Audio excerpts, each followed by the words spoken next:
New heading का नाम है AS17। AS17 डील करता है, इसकी हेडिंग लिखो सेगमेंट रिपोर्टिंग। Segment reporting. तो ये आपके लिए एक नया AS है। नया मतलब इसकी बातें कुछ नई हैं, पहले आपने नहीं पढ़ रखा होगा, लेकिन बहुत ही बढ़िया और इजी अकाउंटिंग स्टैंडर्ड है AS17 सेगमेंट रिपोर्टिंग।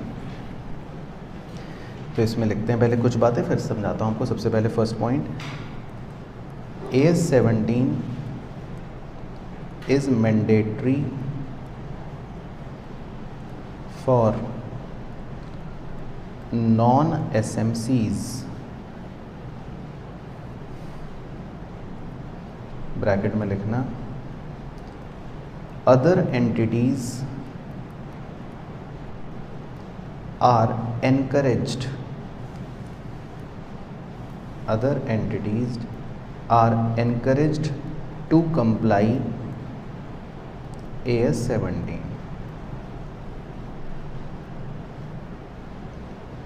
इसका मतलब है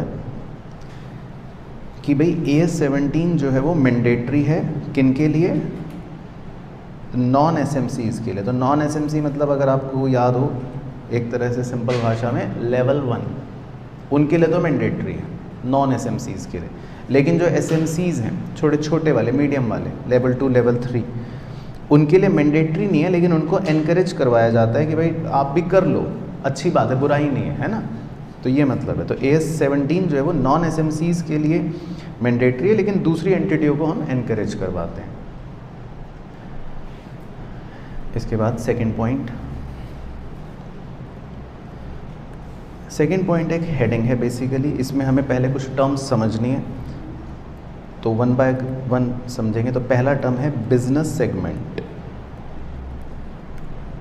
बिजनेस सेगमेंट, तो इसमें लिखना डैश डाल के, business segment is a distinguishable component of an enterprise that is engaged in providing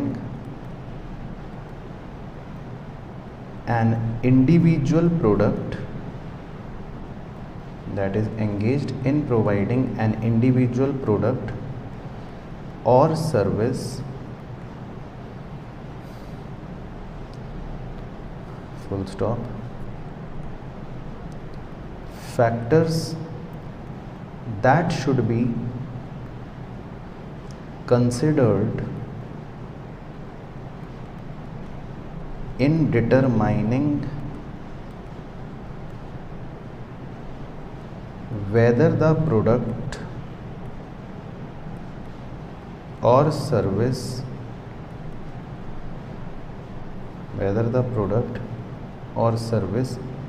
is related or not are के आगे डैश डालना,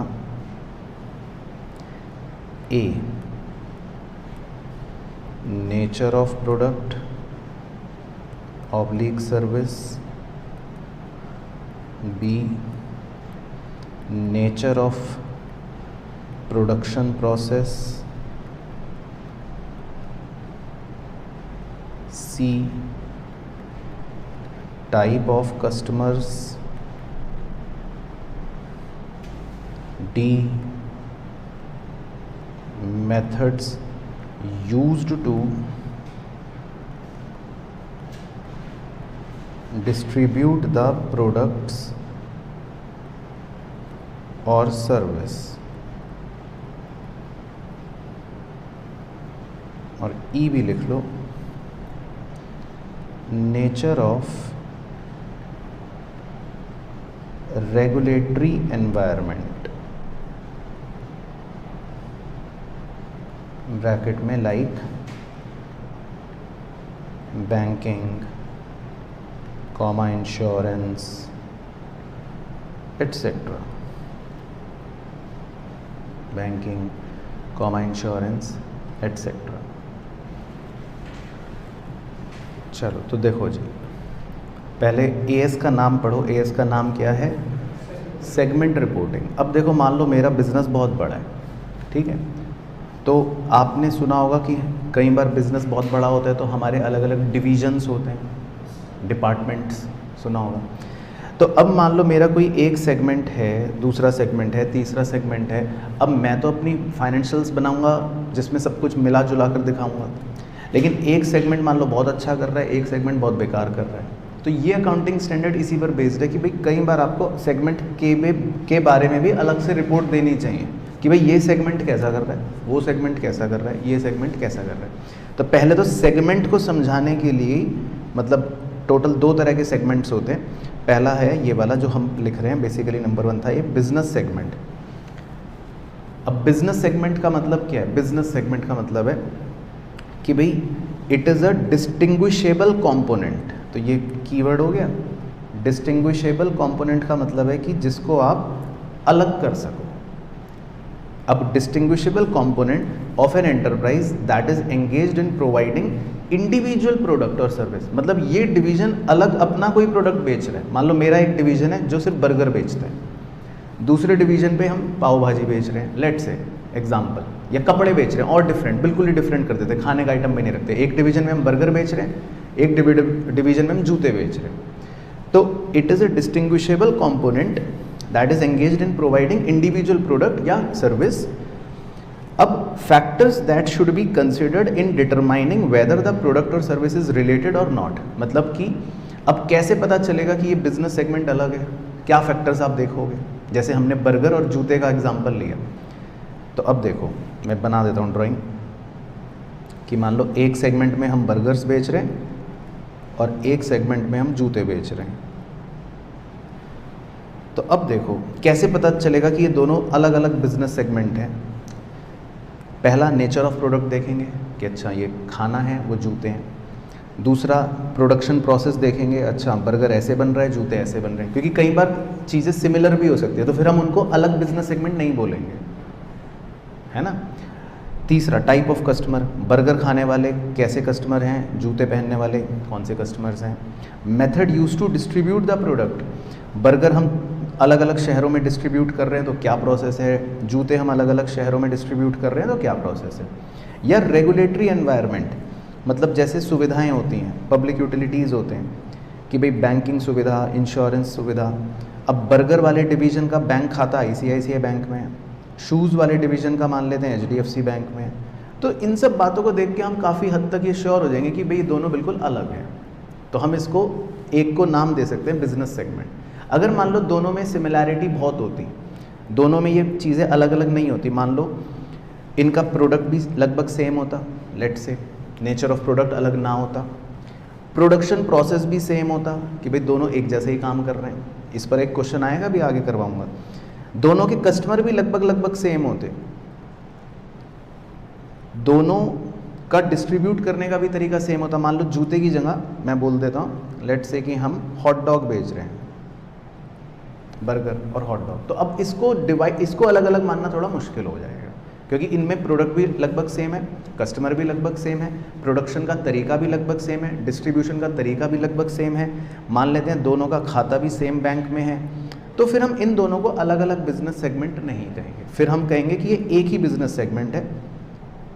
तो पहले समझना ये ज़रूरी है कि बिजनेस सेगमेंट क्या होता है, व्हाट इज सेगमेंट। सेगमेंट का मतलब डिस्टिंग्विशेबल कंपोनेंट, जिसको अलग कर सकते हो आप कि भाई ये तुम बाकियों से अलग हो या उनसे अलग हो, तो जो चीज़ अलग होगी उसको हम बिजनेस सेगमेंट बोल सकते हैं। समझ आ गया बिजनेस सेगमेंट का मतलब?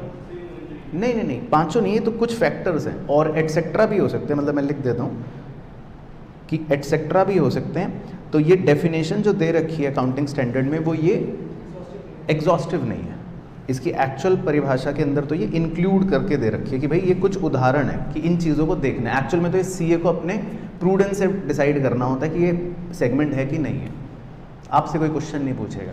तो AS तो आपको पढ़ा रहा है कि भाई ये चीज़ें देख लेना, अगर लगे कि सेगमेंट है तो है, नहीं लगे तो नहीं है, है ना। तो आपको ये 5 सिर्फ दे रखे हैं एग्जाम्पल, आप और भी चीज़ें देख सकते हो, ठीक है ना। तो ये होता है बिजनेस सेगमेंट। अच्छा, दूसरे सेगमेंट्स को हम बोलते हैं, नंबर 2 लिख लेते हैं नाम, उन्हें बोलते हैं ज्योग्राफिकल सेगमेंट्स।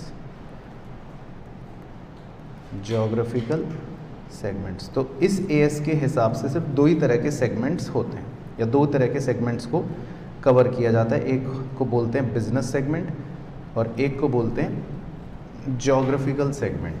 तो ज्योग्राफिकल सेगमेंट लिख लो क्या है, डैश डाल के, is a distinguishable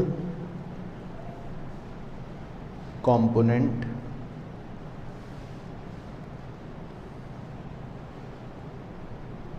of an enterprise, मतलब ऊपर वाली सेम स्टोरी लिखनी है, that is engaged in providing products और services within a particular economic environment, within a particular economic environment, full stop. Factors that should be considered in identifying geographical segments include, dash डाल लेना, इसमें भी कुछ उदाहरण हैं। ए, similarity of economic and political conditions,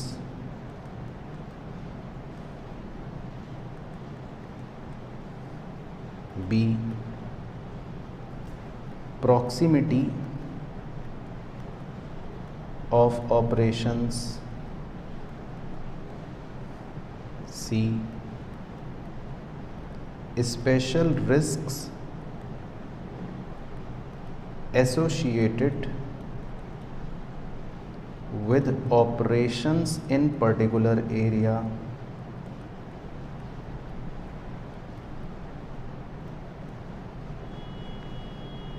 और D, underlying currency risk etcetera, मतलब और भी बातें हो सकती हैं एटसेट्रा एटसेट्रा, लेकिन ये कुछ उदाहरण दिए गए हैं।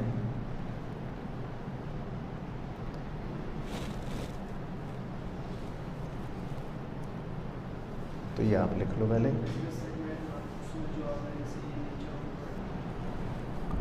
तो देखो अब ज्योग्राफिकल सेगमेंट में क्या लिखा है, ऊपर की अंग्रेजी तो सेम ही हो गई कि भाई डिस्टिंग्विशेबल कंपोनेंट, कीवर्ड वही है कि कुछ अलग। अब इसमें क्या एक उदाहरण दिए हैं ज्योग्राफिकल सेगमेंट में कि भाई similarity of economic and political condition. अब मान लो इंडिया और पाकिस्तान की पॉलिटिकल कंडीशन अलग है, तो है ना, तो आप पॉलिटिकल कंडीशंस को देख सकते हो कि भाई वहाँ पे अलग है, यहाँ पे अलग है, तो ये अलग हो गए। इकोनॉमिक कंडीशंस को देख सकते हो कि भाई कोई यूएस में काम कर रहा है, कोई अफ्रीका में काम कर रहा है, इकोनॉमिक कंडीशंस देख सकते हो। प्रॉक्सिमिटी ऑफ ऑपरेशंस, प्रॉक्सिमिटी का मतलब होता है सिमिलैरिटी, कि भाई यहाँ पर ये कितना कैसा काम कर रहे हैं, वहाँ पर वो कैसा काम कर रहे हैं। अगर बहुत ज़्यादा सिमिलर है तो हो सकता है आपको लगे कि ये तो कहीं हो सकता है सेम जगह में काम कर रहे हैं, अलग अलग है तो हो सकता है आप मानो कि अलग अलग है। तो ये आपको डिसाइड करना है। तो एएस आपको कुछ फैक्टर्स बताता है।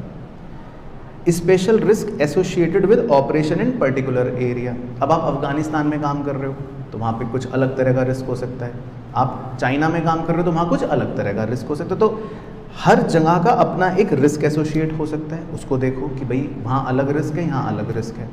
अब जैसे इसमें बहुत से एग्जांपल्स होते हैं ना, मैकडोनल्ड इंडिया के अंदर वो बीफ बर्गर नहीं बेच रहा, अब उसको पता है कि यहाँ पर रिस्क है, यूएस में वो बेच रहा है, उनका हाईएस्ट प्रोडक्ट है वो, क्योंकि वहाँ पर रिस्क कुछ और है। अंडरलाइंग करेंसी रिस्क, अब करेंसी रिस्क आप पहचान सकते हो कि यार इस देश में करेंसी फ्लक्चुएशन ज़्यादा है यूरो में करूँगा तो अलग होगा, डॉलर में करूँगा तो अलग अलग होगा। तो ये कुछ ऐसे फैक्टर्स हैं जो आपको ये बता सकते हैं कि ये जोग्राफिकल सेगमेंट हो सकते हैं, कि ये सेगमेंट अलग जोग्राफिकल सेगमेंट है, वो सेगमेंट अलग जोग्राफिकल सेगमेंट है। और भी पॉइंट्स आप देख सकते हो। सेगमेंट, हाँ, जिसका सेगमेंट होगा, हाँ। तो मान लो मेरे इसका सिंपल मतलब ये है कि मान लो मेरे 2 सेगमेंट्स हैं, एक इंडिया में एक यूएस में। अब मैं तो मेन हेड ऑफिस हूँ या तो मैं मेन बिजनेस है, तो अगर ये आइडेंटिफाई हो गया कि मेरा इंडिया का सेगमेंट अलग है, यूएस का सेगमेंट अलग है, तो मुझे फिर सेगमेंट रिपोर्टिंग ये कहता है कि इसकी फिर अलग रिपोर्टिंग बनाओ, उसकी अलग रिपोर्टिंग। और अगर मान लो ये प्रूफ नहीं हो, मुझे लगे तो एक ही सेगमेंट है बस, तो फिर अलग अलग नहीं बनाएंगे, ये मतलब है। तो सेगमेंट्स को ना 2 तरह से डिवाइड करा गया है AS 17 के मुताबिक। एक को नाम दिया गया है बिजनेस सेगमेंट, एक को नाम दिया गया है जोग्राफिकल सेगमेंट। तो बिजनेस सेगमेंट का मतलब तो हो गया कि भाई आप बर्गर और जूते बेच रहे हो, तो हो सकता है दोनों सेम शहर में ही बेचो, वो तो जोग्राफिकल नहीं होगा फिर। और जोग्राफिकल सेगमेंट का मतलब है कि दोनों जगह बर्गर बेच रहे हो, मैकडोनल्ड दोनों जगह बर्गर बेच रही है, लेकिन एक इंडिया में बेच रही है, एक यूएस में बेच रही है।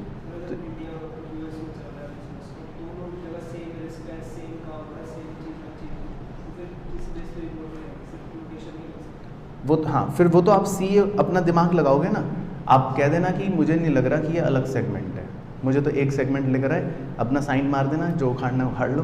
आप तो CA ने साइन कर दिया बस, फिर और क्या है ना। ये तो आपका डिसीजन, ये तो CA को सोचना है कि सेगमेंट लग रहा है कि नहीं लग रहा। हालांकि अभी आगे ना क्वान्टिफाइबल रूल्स आएंगे, तब आप खुद समझ जाओगे। अभी इसकी कुछ लिमिट्स आती हैं कि कब हम रिपोर्टेबल सेगमेंट बोलेंगे और कब नहीं बोलेंगे। तो अभी तक तो ये तो थियोरिटिकल पॉइंट है, लेकिन 2 तरह के सेगमेंट क्लियर हो गए। एक को बोलते हैं बिजनेस सेगमेंट और दूसरे को हम बोलते हैं जोग्राफिकल सेगमेंट। फिर इसके नीचे लिखना है नेक्स्ट एरो डाल के। अब AS 17 का मतलब मेन मुद्दा क्या है वो लिखवाता हूँ आपको कि भाई AS 17 क्या कहता है। A reportable segment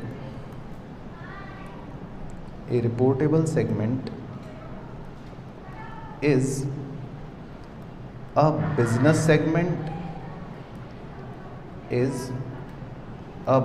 segment or geographical segment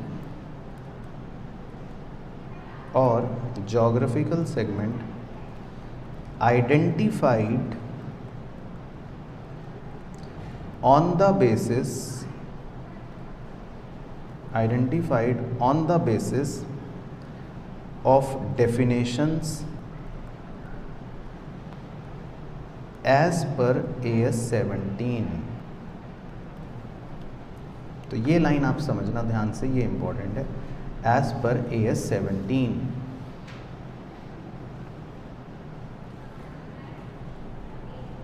तो अब देखो, बेसिकली AS 17 ये कहता है कि हमें एक रिपोर्टेबल सेगमेंट पहचानना है। वो बिजनेस सेगमेंट भी हो सकता है या जोग्राफिकल सेगमेंट भी हो सकता है, लेकिन उसको हम आइडेंटिफाई कैसे करेंगे? On the basis of definitions of AS 17, जो हम अभी नीचे लिखेंगे। तो अब आपको जब मैं कुछ क्वांटिफाइबल लिमिट्स लिखवाऊंगा, तब हमें पता चलेगा कि किस सेगमेंट को रिपोर्टेबल बोलेंगे, किसको नहीं बोलेंगे।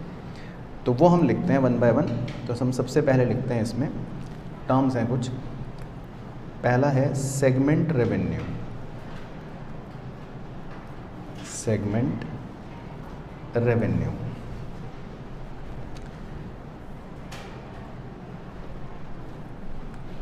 तो इसमें आप डैश डाल के लिख लो,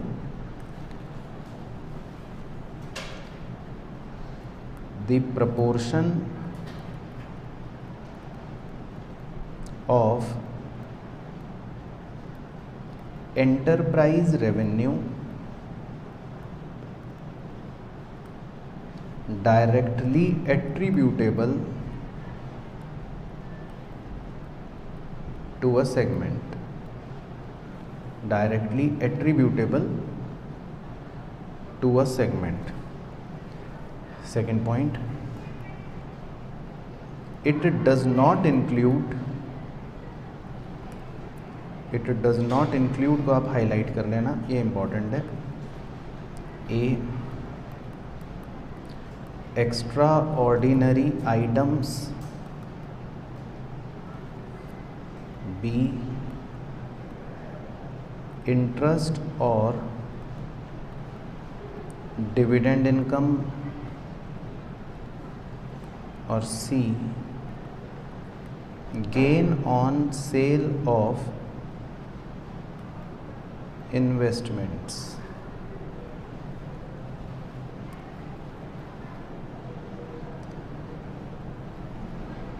तो सेगमेंट रेवेन्यू का क्या मतलब है? बहुत ही सिंपल है। सेगमेंट रेवेन्यू का मतलब है कि भाई एंटरप्राइज का मतलब होता है पूरा बिजनेस। तो एंटरप्राइज के पूरे रेवेन्यू में जो हम डायरेक्टली एट्रीब्यूट कर सकें एक सेगमेंट को, क्योंकि मान लो मेरा पूरा बिजनेस था और मैं डायरेक्टली बता सकता हूँ कि बर्गर बेचकर मेरे को 1 करोड़ का रेवेन्यू हुआ है, तो ये बिजनेस का मतलब बर्गर वाले बिजनेस का रेवेन्यू है 1 करोड़।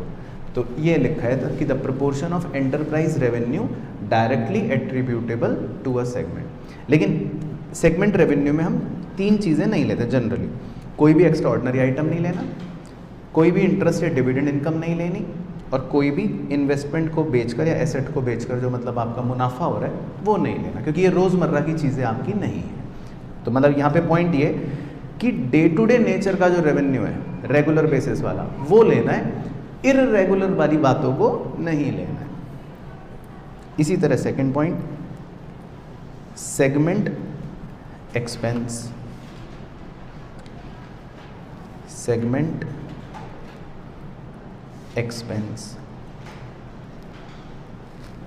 तो सेगमेंट एक्सपेंस भी वही बिल्कुल सेम कहानी लिख लो। पहला एरो कि expense resulting from the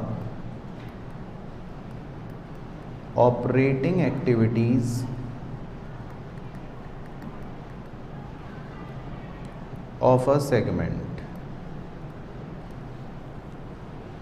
expense resulting from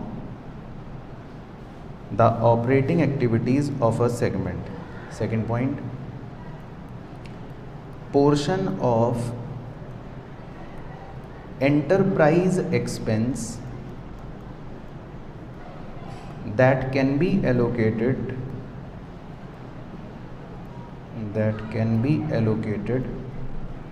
on reasonable basis to the segment।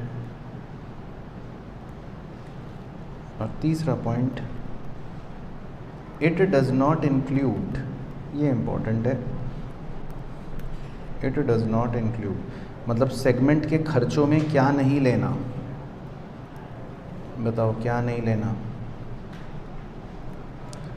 Extra ordinary items वो नहीं लेने, और क्या नहीं लेना? इंटरेस्ट एक्सपेंस, जो आपने इंटरेस्ट पे करा लिख लो ब्रैकेट में, दैट इज इंटरेस्ट पे, वो नहीं लेना। डिविडेंड पे हो नहीं सकता क्योंकि सेगमेंट अकेला तो डिविडेंड क्या ही पे करेगा। और तीसरा क्या नहीं लेना? Loss on sale of investments नहीं लेने। और क्या नहीं लेना इसमें? एक और डी, इनकम टैक्स एक्सपेंस नहीं लेना, वो तो भैया मालिक पे करेगा। तो सेगमेंट के खर्चे में इनकम टैक्स का खर्चा नहीं जोड़ेंगे, क्योंकि मालिक मतलब एंटरप्राइज, वो तो कंपनी का इनकम टैक्स निकलेगा ना मेन वाला। ये तो नहीं ओ बर्गर तेरा इनकम टैक्स इतना है, जूते तेरा इनकम टैक्स इतना है, ऐसे तो नहीं होगा, मतलब पूरे ग्रुप का निकलेगा। तो इनकम टैक्स कभी भी एक सेगमेंट का खर्चा नहीं होगा। तब भी कंपनी तो इनकम टैक्स एक साथ निकालते ना। तुम पढ़ रहे हो इनकम टैक्स सीए इंटर में कि नहीं पढ़ रहे हैं क्लब या बिल्कुल हवा कर रखा है ना। तो उसमें तो आप पढ़ते ही हो पीजीबीपी में कि भाई बिजनेस है पूरा, तो बिजनेस की इनकम तो पीजीबीपी में सब जोड़ के निकलेगी। ये थोड़ी ना जूते का अलग, बर्गर का इनकम टैक्स अलग निकल रहा है और उसका अलग निकल रहा है। इसीलिए भी तो इनकम टैक्स एक्सपेंस नहीं लेना सेगमेंट में, है ना। और ये मतलब कुछ चीज़ें जो सेगमेंट के खर्चे की नहीं होंगी। मतलब सिंपल है, लॉजिकल पॉइंट है। सेगमेंट का रेवेन्यू मतलब रोज़मर्रा की डे टू डे एक्टिविटी वाला रेवेन्यू, ये बस ऐसे याद रखो। और सेगमेंट का एक्सपेंस मतलब डे टू डे एक्टिविटी वाला खर्चा। ये भी एबनॉर्मल चीज़ है ना, क्योंकि भाई हम अपनी इन्वेस्टमेंट को बेच रहे हैं, मुनाफा हो लॉस हो गया, तो ये डे टू डे एक्टिविटी नहीं है। तीसरा टर्म है सेगमेंट रिजल्ट। सेगमेंट रिजल्ट, तो सेगमेंट रिजल्ट किसे बोलेंगे? रिजल्ट का मतलब होता है मुनाफा। तो बताओ उत्कर्ष, क्या फॉर्मूला बन गया सेगमेंट रिजल्ट का? हाँ, नंबर 1 मतलब segment revenue minus number 2 segment expense. बस, तो ये तो आपका एक लाइन में ही ख़त्म हो गया। तो सेगमेंट रिजल्ट का मतलब है segment revenue minus segment expense, इसे हम बोलेंगे सेगमेंट रिजल्ट। चौथी टर्म हमें सीखनी है सेगमेंट एसेट्स। तो अब ये तो खैर क्या ही सिखाऊं, तो इसमें तो बस आप एक लाइन लिख लेना, मतलब क्या लिखोगे कि टिक लगा लो कि मतलब वो तो आपको पता ही है अब एसेट की क्या क्या लिखवाना, लेकिन हाँ जो चीज़ लिखवाने की वो लिखवा दो कि इट डज नॉट इंक्लूड। तो इसमें सेगमेंट एसेट्स तो मतलब वही जो सेगमेंट अपने एसेट यूज़ कर रहा है, तो वो तो सेम डेफिनेशन है एसेट की, लेकिन क्या इंक्लूड नहीं करना है वो इम्पॉर्टेंट है कि सेगमेंट एसेट में आपको क्या नहीं लेना।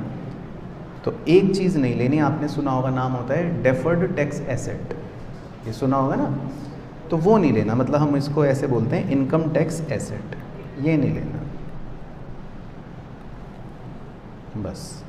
बाकी बी लिख लो, जेनरिक पॉइंट है, ये होते नहीं है कि भाई asset used for general purpose of head office. अब मान लो कोई एसेट हेड ऑफिस यूज़ कर रहा है अपने पर्पस के लिए, तो फिर बर्गर कहेगा ये मेरा क्या एसेट है, तो वो नहीं लेना। तो बर्गर के एसेट में सिर्फ बर्गर के एसेट्स लेने, बर्गर वाले सेगमेंट के एसेट्स लेने बस, हाँ उसमें डेफर्ड टैक्स एसेट नहीं लेना, ये सिंपल बात है। और इसी तरह नंबर 5 सेगमेंट लायबिलिटी। तो 5 टर्म्स हमें सिखाई जाती हैं। सेगमेंट लायबिलिटीज़, तो अब लायबिलिटी भी क्या सिखाएं आपको, वो तो टिक लगा ही लो, है ना। बाकी इट डज नॉट इंक्लूड लिख लो कि भाई लायबिलिटी में क्या नहीं लेना। It does not include,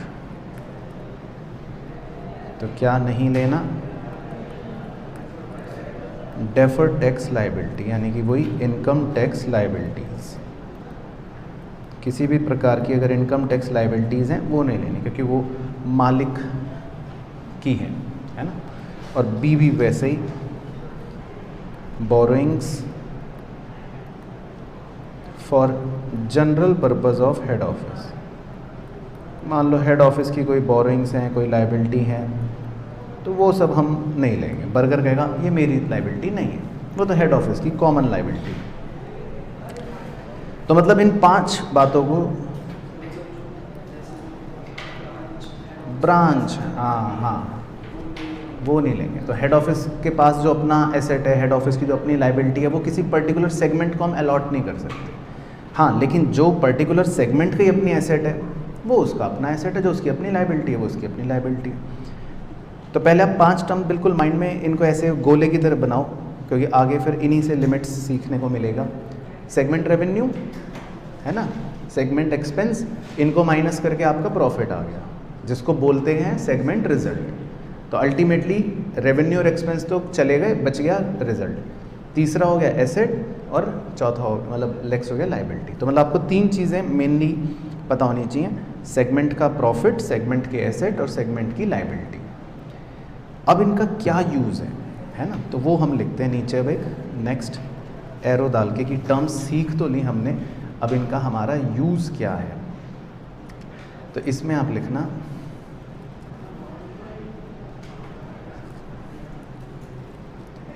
reportable segments bracket में क्वांटिटेटिव लिमिट्स।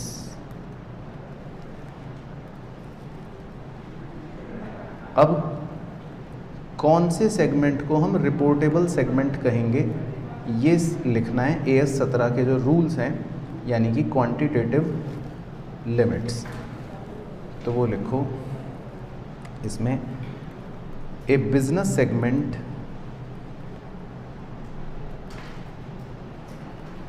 और ज्योग्राफिकल सेगमेंट, ए बिजनेस सेगमेंट और geographical segment should be identified as a reportable segment, as a reportable segment if dash डाल के लिखना है। ए पहली कंडीशन है, its revenue from sales to external customers and internal transfers, ये एक तरफ लिख लेना, greater equal to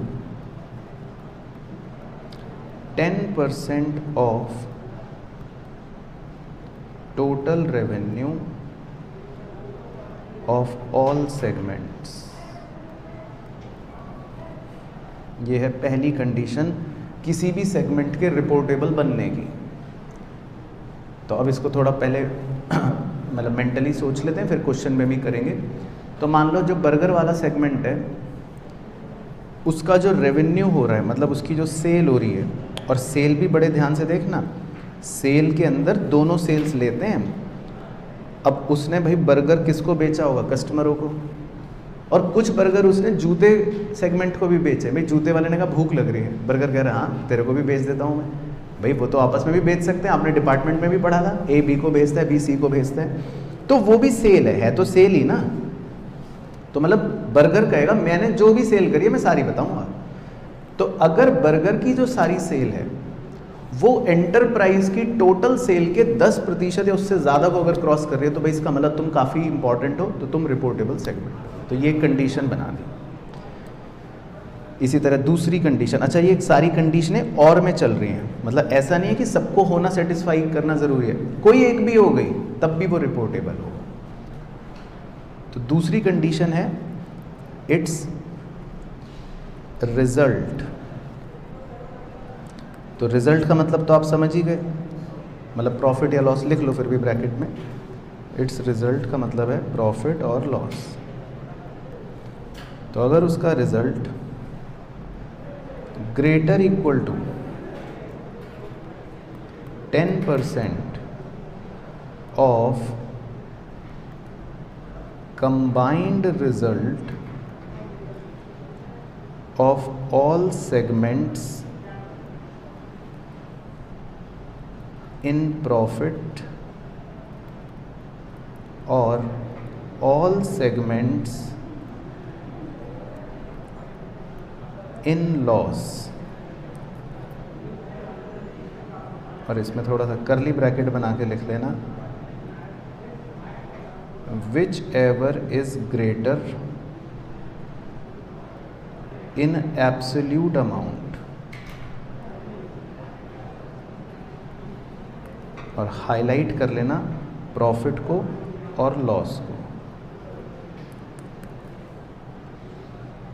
ठीक है, तो ये लिखना। तो इसका मतलब देखो क्या है कि हो सकता है हमारे बहुत सारे सेगमेंट्स हो, बहुत सारे सेगमेंट्स हो। अब कुछ में प्रॉफिट हो रहा होगा, शायद कुछ में लॉस हो रहा होगा। तो हमें क्या करना है, पहले जितने प्रॉफिट्स वाले सेगमेंट्स हैं उन सब का प्रॉफिट जोड़ना है, फिर जितने लॉस वाले अगर सेगमेंट्स हैं उन सब का लॉस जोड़ना है। तो उधर की अंग्रेजी ध्यान से पढ़ना कि combined result of all segments of profit या all segment in loss which ever is higher in absolute amount, वो कंसिडर करेंगे।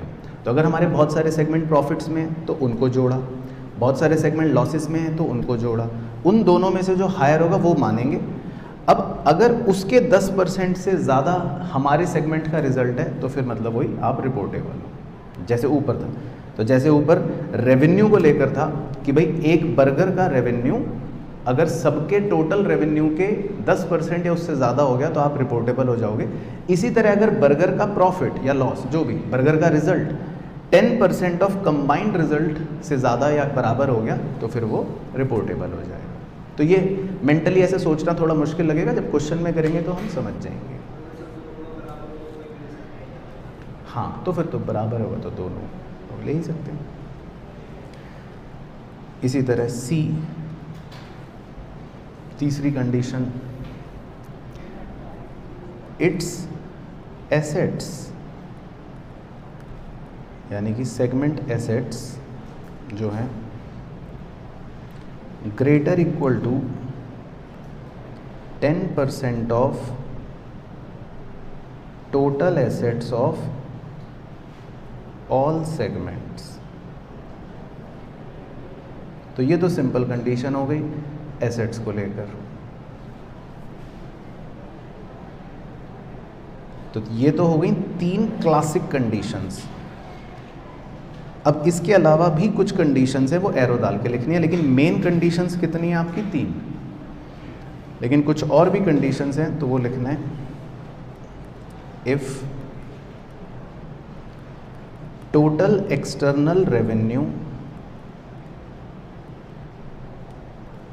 attributable to reportable segments constitutes less than 75% of the total enterprise revenue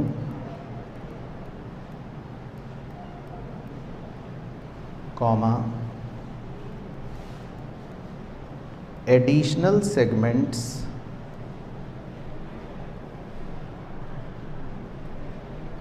should be identified as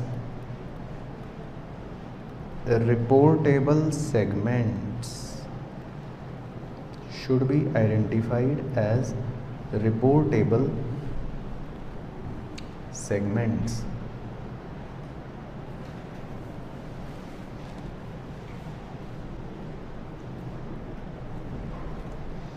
तो ये एक additional condition बनाई है। ये क्या है इसको ध्यान से समझना। जैसे मान लो ये मेरी पूरी एंटरप्राइज है, अब मेरे बहुत सारे सेगमेंट्स हैं। इन बहुत सारे सेगमेंटों में से जब मैंने ऊपर की कंडीशनें चेक करी, किसी का रिजल्ट चेक करा, किसी का एसेट चेक करा, किसी का रेवेन्यू चेक करा, तो इन सेगमेंटों में से मेरे कुछ ऐसे होंगे जिनको मैं कहूँगा रिपोर्टिंग सेगमेंट, है ना। मान लेते हैं उनको मैं आर नाम दे देता हूँ कि ये सेगमेंट कौन से सेगमेंट्स हैं, रिपोर्टिंग सेगमेंट। रिपोर्टिंग सेगमेंट समझ गए आप किसको बोलते हैं, जो ऊपर 3 कंडीशनों में से कोई भी सेटिस्फाई कर रहे होंगे। अब लेकिन मज़ेदार बात देखो कि क्या हुई कि मेरी जो भी टोटल एक्सटर्नल रेवेन्यू है, एक्सटर्नल रेवेन्यू मतलब आपस में एक दूसरे को बेच के जो कमाए वो वाला नहीं, बाहर कस्टमरों को, तो पूरे एंटरप्राइज का मान लो टोटल एक्सटर्नल रेवेन्यू है 100 रुपये। ऐसी सिंप्लिसिटी के लिए बोल रहा हूँ आपको समझाने के लिए, ठीक है। जिनमें जब मैंने रिपोर्टिंग सेगमेंटों का चेक करा कि भाई चलो सारे रिपोर्टिंग वालों का चेक करता हूँ कि इनका कितना है, तो जब मैंने सारे रिपोर्टिंग वालों का चेक करा कि 100 में से इनका कितना है, तो मान लो इनका है सबका मिला के 70। अब ऊपर की इंग्लिश को ध्यान से पढ़ना।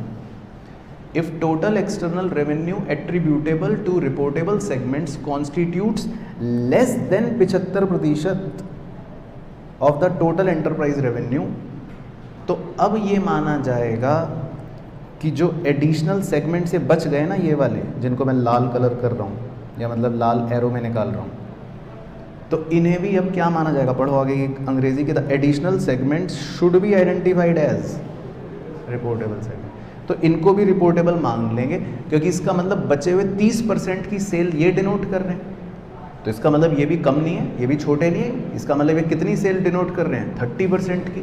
तो इनको छोटा समझना गलत होगा, तो इनको भी रिपोर्टेबल माना जाएगा। तो ये कंडीशन ऐसे काम कर रही है, समझ गए बात। तो ये लिखा है इसमें, तो ये भी बेसिकली रिपोर्टिंग बन जाएंगे, इवन दो इनकी चाहे 10% वाली वो थ्रेशोल्ड ना मैच कर रही हो तब भी। तो ये कंडीशन, एडिशनल कंडीशन इस तरह से काम करती है। बेकार कर दिया, तो इसीलिए तो एएस के अंदर पहले हम ऊपर वाली चेक करते हैं, उससे पता लग जाता है कि ये सारे रिपोर्टेबल सेगमेंट्स हैं, और फिर पता करते हैं कि भाई हमारा जो टोटल रेवेन्यू है वो रिपोर्टेबल से अगर 75% से कम रह गया तो बाकी भी फिर रिपोर्टेबल बना देंगे। और अगर मान लो रिपोर्टेबल वालों का 70 की बजाय होता 80, तो फिर हम बाकियों को छोटा समझते, हम बाकियों को फिर रिपोर्टेबल नहीं मानते, है ना। तो ये बात मतलब ऐसे चलेगी।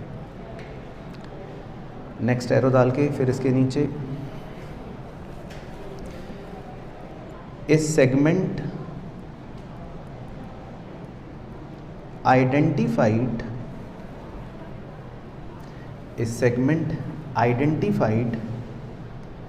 as a reportable segment, is segment identified as a reportable segment in the immediately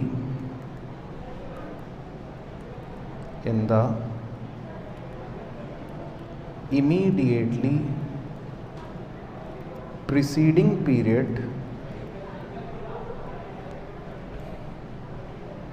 because it satisfied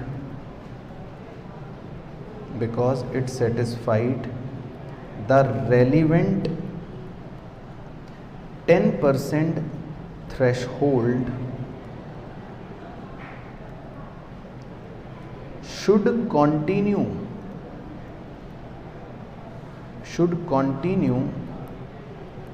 to be reportable,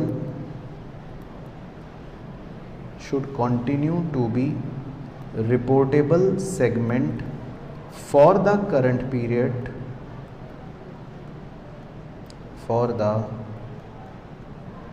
current period,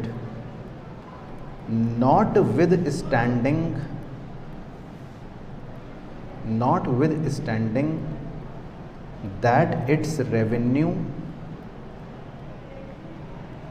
result and assets are no longer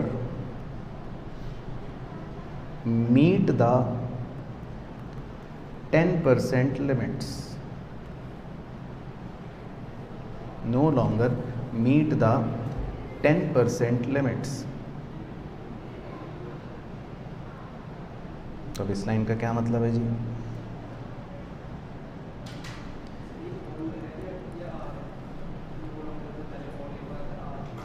हाँ, all assets, its revenue, result and assets are no longer meet the 10% limits. बस पढ़ लेता हूँ दोबारा sentence. It satisfied the relevant 10% threshold should continue to be reportable segment for the current period, notwithstanding that its revenue, result and assets are no longer meet the 10% limit. तो अब देखो ये क्या कह रहा है। मान लो आप प्रीवियस ईयर में एक रिपोर्टेबल सेगमेंट बन गए। अब जब कंपनी के फाइनेंशियल्स बनते हैं तो कंपैरेबिलिटी के लिए करंट ईयर और प्रीवियस ईयर दोनों की कहानियाँ दिखाई जाती हैं।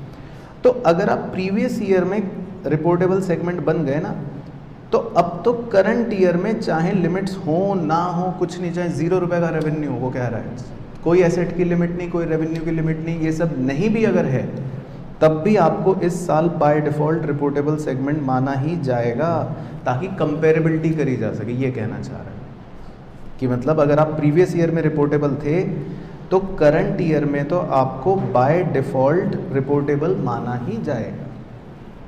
समझ गए? चाहे आपकी इस साल लिमिट्स ना भी हो रही हो, अगले साल भले ही आप हट जाओ, लेकिन कंपेयर करने के लिए अगर आप प्रीवियस ईयर में रिपोर्टेबल थे तो करंट ईयर में आपको रिपोर्टेबल रखा जाएगा, क्योंकि हमें कंपेरेबिलिटी बनानी होती है।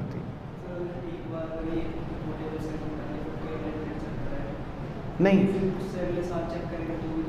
तो फिर हम हटा सकते हैं, लेकिन एक बार बनने के बाद तुरंत अगले साल नहीं हटाएंगे, ये है। तो मान लो वो प्रीवियस ईयर में बना और हम सोचे चल अब अगले में हटा देते हैं, तो नहीं चेक करेंगे। अब उसके अगले में नहीं होगा तो डेफिनेटली हटा सकते हैं, लेकिन इमीडिएटली भी अगले में नहीं हटाएंगे। और इसका वाइस वर्सा भी चलता है, मतलब जैसे मान लो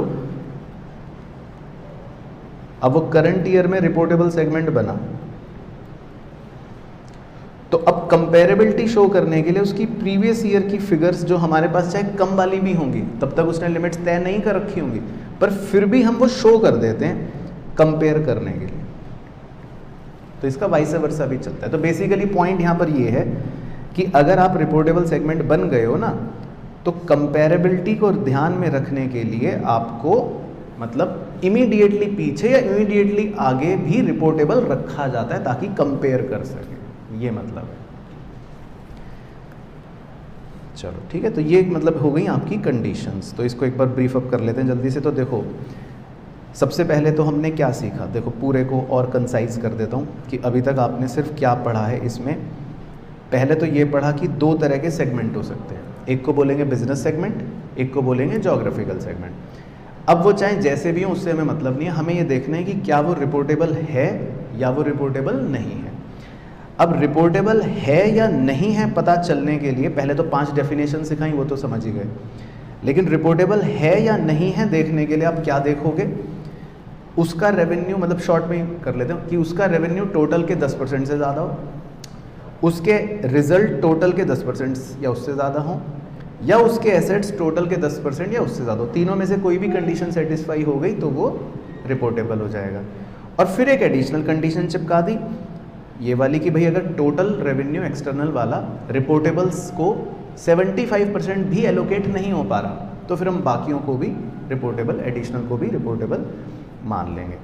और बाकी ये तो एक छोटा सा पॉइंट है कि आप जब रिपोर्टेबल बनते हो मान लो प्रीसीडिंग ईयर में, तो फिर आपको करंट ईयर में भी कंटिन्यू करा जाएगा एज रिपोर्टेबल, चाहे आपकी लिमिट्स विमिट्स ना भी हो रही होंगी, लेकिन कंपैरेबिलिटी को ध्यान में रखने के लिए ये हम कर देते हैं। चलो अब इसके बाद कुछ और बातें लिख लेते हैं छोटी सी। नेक्स्ट पॉइंट में आपको लिखना है primary and secondary reporting formats. तो हालांकि ये हम क्वेश्चन में ज़्यादा कवर करेंगे, लेकिन फिर भी एक इसका बेसिक आप लिख लो हेडिंग डाल के, primary and secondary reporting formats.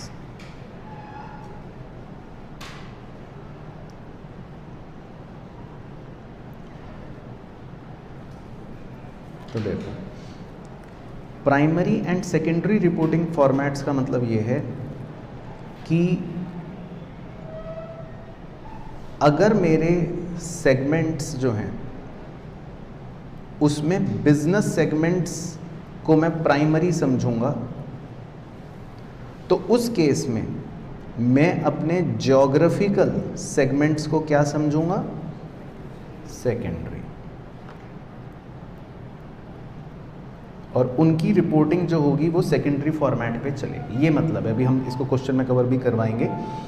तो अगर मेरे बिजनेस सेगमेंट्स को मैं प्राइमरी फॉर्मेट में रिपोर्ट करूंगा, देखो हेडिंग का नाम है primary and secondary reporting format. भाई अभी तो आप ये पढ़ रहे हो कि ये रिपोर्टिंग सेगमेंट है, अब उस सेगमेंट का रिपोर्ट क्या करोगे। भाई रिपोर्टिंग सेगमेंट की क्या बात बताओगे कि इसने 10 रुपए की स्टेशनरी खरीदी, ये बताओगे, क्या बताओगे। तो इनका फॉर्मेट होता है। तो अगर वो प्राइमरी फॉर्मेट होगा तो फिर वो अलग फॉर्मेट होगा। प्राइमरी फॉर्मेट में आपको बहुत सारी चीज़ें बतानी पड़ेंगी, और सेकेंडरी फॉर्मेट होगा तो उसमें मतलब 2-4 छुटमुंजी चीज़ें बतानी पड़ेंगी। तो या तो किसी एंटरप्राइज में ऐसा हो सकता है कि उसका बिजनेस सेगमेंट प्राइमरी फॉर्मेट में हो और ज्योग्राफिकल सेगमेंट सेकेंडरी फॉर्मेट में हो, या और दूसरा भी लिख सकते हो, कॉम्बिनेशन 2 ही हो सकते हैं। या किसी बिजनेस का, पहले ज्योग्राफिकल लिख लेते हैं, ज्योग्राफिकल सेगमेंट प्राइमरी फॉर्मेट में हो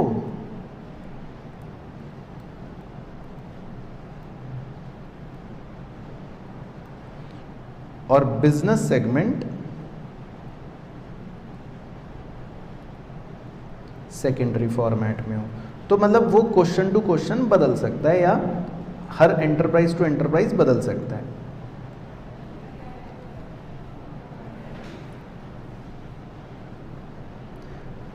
तो पहले ही बात समझ आ गई। तो अब हम छोटा सा डेमो बना लेते हैं ताकि मतलब अपनी एक अंडरस्टैंडिंग हो जाए कि भाई अगर प्राइमरी रिपोर्ट है तो कैसा फॉर्मेट, सेकेंडरी होगा तो कैसा फॉर्मेट, या क्या बातें कवर करेंगे। तो वो हम नीचे लिख लेते हैं। तो पहले हम प्राइमरी फॉर्मेट हेडिंग डाल लेते हैं कि भाई अगर हमारा सेगमेंट एक प्राइमरी फॉर्मेट के तहत रिपोर्टिंग करेगा तो क्या क्या चीज़ें हम बताएंगे।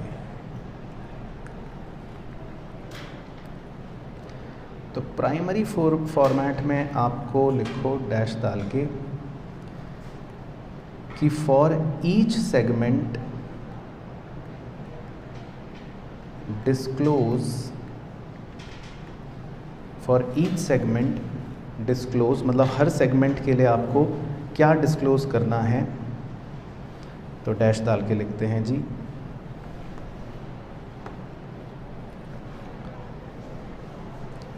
सेगमेंट रेवेन्यू, हर सेगमेंट का रेवेन्यू बताओगे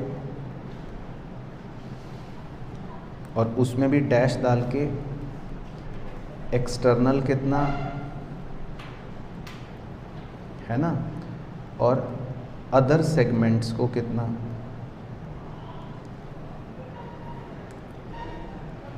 इसके अलावा सेगमेंट रिजल्ट बताओगे। इसके अलावा carrying amount of segment assets बताओगे। इसके अलावा कैरिंग अमाउंट ऑफ, या टोटल अमाउंट लिख लो, total amount of segment liabilities बताओगे।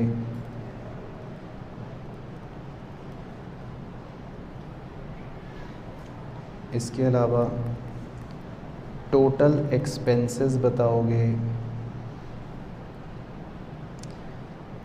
और एनी अदर सिग्निफिकेंट आइटम अगर लग रहा है आपको तो वो बताओगे। तो ये सीए के लिए छोड़ दिया पॉइंट कि भाई सीए खुद दिमाग लगाएगा। तो प्राइमरी फॉर्मेट जब होगा ना तो आपको हर सेगमेंट की मतलब सब कुछ बतानी है टेक्निकली। देखो मतलब रेवेन्यू हो गया कवर, खर्चा हो गया कवर, रिजल्ट हो गया कवर, एसेट हो गया कवर, लायबिलिटी। तो वो जो 5 बातें सीखी थी तो टेक्निकली वो 5 बताओगे आप। तो रेवेन्यू बताओगे, एक्सपेंस बताओगे, एसेट बताओगे, लायबिलिटी बताओगे और रिजल्ट बताओगे। तो फिर बचा ही क्या, सब कुछ हो गया। तो प्राइमरी फॉर्मेट में तो ये बताओगे। और अगर सेकेंडरी फॉर्मेट होगा कि भाई ठीक है ये तो हमारा सेकेंडरी फॉर्मेट पे चल रहा है सेगमेंट,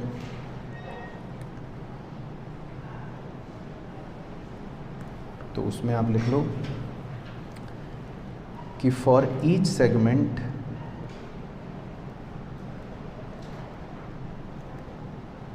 डिस्क्लोज, फिर डैश डाल देना। हर सेगमेंट के लिए आप क्या बताओगे।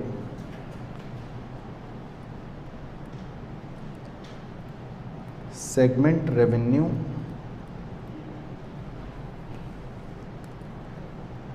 डैश डाल के बेस्ड ऑन ज्योग्राफी। दूसरा carrying amount of segment assets dash डाल के based on geography.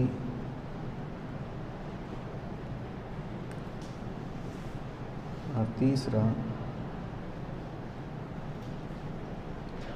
Cost incurred during the period to acquire segment assets.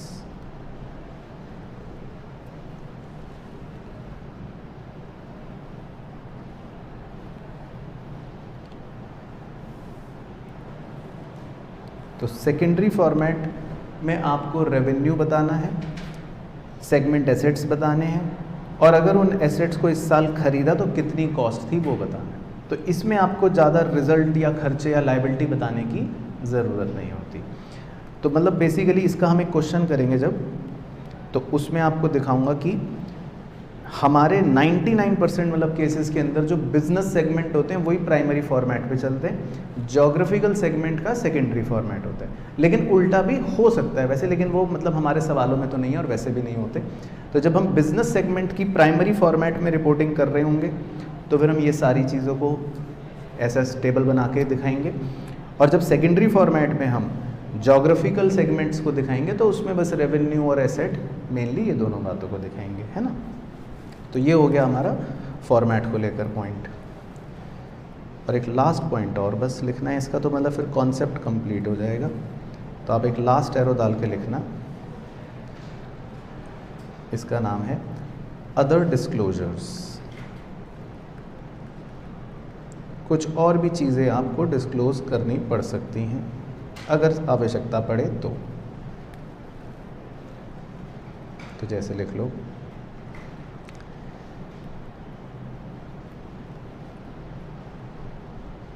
Change in accounting policy bracket में इफ एनी। दूसरा, प्राइसिंग ऑफ इंटर सेगमेंट